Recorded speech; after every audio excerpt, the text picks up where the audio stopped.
Guys, आज discuss करेंगे ऑरसेट apparatus के बारे में। चित्र में आपको एक ऑरसेट अपरेटस दिखाया गया है। ऑरसेट अपरेटस के द्वारा बॉयलर की फ्लू गैस के प्रोडक्ट्स का आयतन के आधार पर विश्लेषण किया जाता है। तो ये भी जानना जरूरी है कि फ्लू गैसेस क्या होती हैं।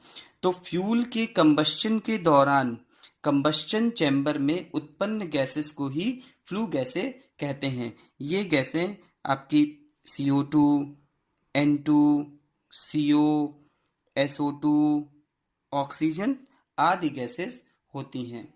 अब बात करेंगे ऑरसेट अपरेटस के कंस्ट्रक्शन डिटेल के बारे में। तो जैसा कि चित्र में आपको ऑरसेट अपरेटस दिखाया गया है, इस अपरेटस में 3 फ्लास्क A, B और C हैं, जिसमें CO2, O2 तथा CO ऑब्जर्व करने के लिए विभिन्न प्रकार के केमिकल्स भरे होते हैं। जैसे फ्लास्क A में पोटेशियम हाइड्रोक्साइड कास्टिक सोडा है जो CO2 को एब्जॉर्व करता है। फ्लास्क B में पायरोगैलिक एसिड सोल्यूशन है जो O2 को एब्जॉर्व करता है। और फ्लास्क C में क्यूप्रस क्लोराइड का एसिड सोल्यूशन है जो कार्बन मोनोऑक्साइड CO को एब्जॉर्व करता है। तीनों फ्लास्कों A, B, C में क्रमशः small a, small b, small c valve लगे होते हैं।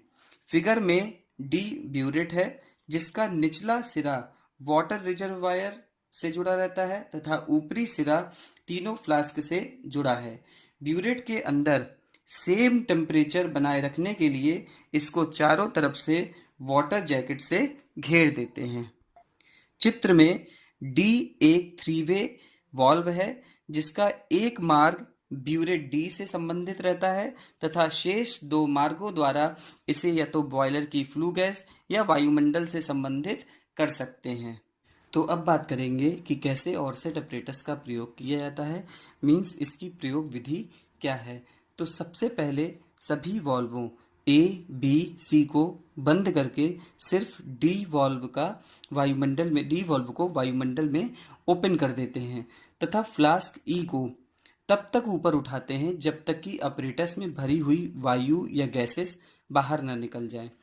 अब वॉल्व डी को, जो कि एक 3-वे वॉल्व है, को बॉयलर से आने वाली फ्लू गैसेस की तरफ खोल दिया जाता है तथा फ्लास्क ई को नीचे की ओर लाया जाता है जब तक कि 100 सेंटीमीटर क्यूब फ्यूल गैसेस का सैंपल ब्यूरेट डी में कलेक्ट न हो जाए। अब वॉल्व डी को पूरी तरह से बंद कर देते हैं। इसके बाद सबसे पहले वॉल्व ए को ओपन करते हैं तथा फ्लास्क ई को ऊपर की ओर उठाते हैं जिससे कि वाटर का लेवल ब्यूरेट में बढ़ता है और यह यहाँ पर एकत्रित हुई फ्लू गैसेस पे फोर्स लगाता है जिससे फ्लू गैसेस इस हॉरिजेंटल पाइप से होती हुई वॉल्व ए चूँकि खुला हुआ है फ्लास्क ए में एंटर करती हैं। इस समय वॉल्व बी और वॉल्व सी दोनों क्लोज होते हैं। फ्लास्क ए के अंदर पोटेशियम हाइड्रोक्साइड है जो CO2 को एब्जॉर्व करेगा। इसके बाद फ्लास्क को नीचे लाया जाता है जिससे कि बची हुई फ्लू गैसेस फिर से ब्यूरेट डी में आ जाती हैं। जब फ्लू गैसेस ब्यूरेट डी में आ जाती हैं तो यहाँ पर हम यह चीज़ नोटिस करते हैं कि ब्यूरेट में जो वाटर का लेवल है वो पहले से, जो वाटर था वो पहले से कुछ ऊपर हो जाता है। तो लेवल का जो यह डिफरेंस है वही CO2 के उस वॉल्यूम के बराबर है जो फ्लास्क ए में एब्जॉर्ब हो चुका है। तो इस प्रकार से ब्यूरेट डी पर बने चिन्हों से यह वॉल्यूम नोट कर लिया जाता है। इसके बाद हम वॉल्व बी को ओपन करते हैं और वॉल्व ए को बंद कर दिया जाता है।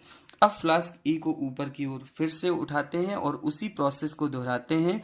वाटर का लेवल यहाँ इंक्रीज होता है जो फ्लू गैसेस पे फोर्स लगाता है और ये फ्लू गैसेस फिर वॉल्व बी की सहायता से फ्लास्क बी के अंदर इंटर करती हैं जिसमें पैरोगैलिक एसिड सोल्यूशन है जो O2 को एब्जॉर्ब करता है।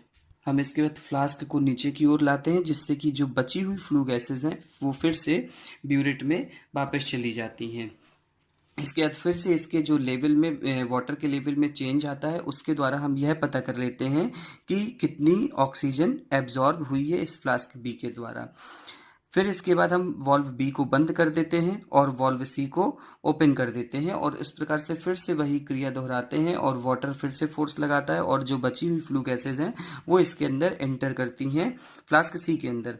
फ्लास्क सी में क्यूप्रस क्लोराइड का एसिड सोल्यूशन है जो कार्बन मोनोऑक्साइड को अवशोषित करता है या ऑब्जॉर्ब करता है। फिर इसके बाद हम जो ब्यूरेट है उसके लेवल में होने वाले परिवर्तन को सीओ के जितनी सीओ अवशोषित होती है उसके द्वारा यह ज्ञात कर लेते हैं। अब इनके अवशोषण के बाद जो फ्लू गैसेस बची हैं उसमें हम यही मानते हैं कि वो नाइट्रोजन गैस होगी, क्योंकि CO2, O2 और CO का जो अब्जॉर्प्शन है वो पहले ही हो चुका है। यदि CO2 की मात्रा ज़्यादा होती है इसका मतलब कि कंबस्शन चैम्बर में जो फ्यूल है उसका जो कंप्लीट कंबस्शन हुआ है। यदि कार्बन मोनोऑक्साइड की मात्रा ज़्यादा है तो इसका मतलब कि इनकम्प्लीट कंबस्शन हुआ है। तो ये है डिटेल ऑरसेट अपरेटस के बारे में।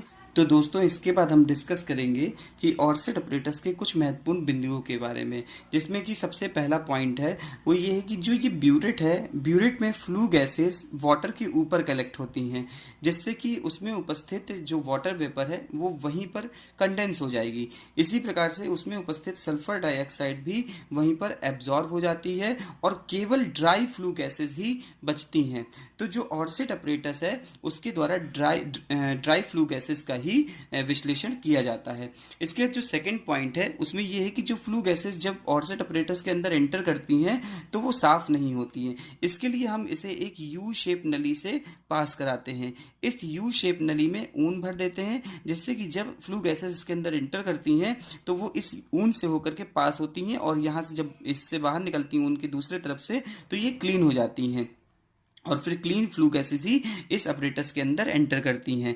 इसके तीसरा पॉइंट है कि तीनों फ्लास्क ए, बी और सी में जो गैसें हैं आपकी CO2, O2 और CO, इनका कंप्लीट एब्जॉर्प्शन सुनिश्चित करने के लिए हम इस फ्लास्क ई को जो वाटर रिजर्वायर है बार बार ऊपर नीचे करते हैं और जो फ्लू गैसेस हैं उनको इन फ्लास्क में कम से कम 3 से 4 बार भेजते हैं, जिससे कि इन सभी गैसेस का कंप्लीट एब्जॉर्प्शन हो जाए। तो दोस्तों ये है ऑरसेट अपरेटस के बारे में सभी महत्वपूर्ण पॉइंट और इसकी प्रयोग विधि। ये टॉपिक आपका सेमेस्टर एग्जाम में कई बार पूछा गया है और आगे भी आने के इसके बहुत सारे चांस हैं, तो इसको ध्यान से पढ़िए।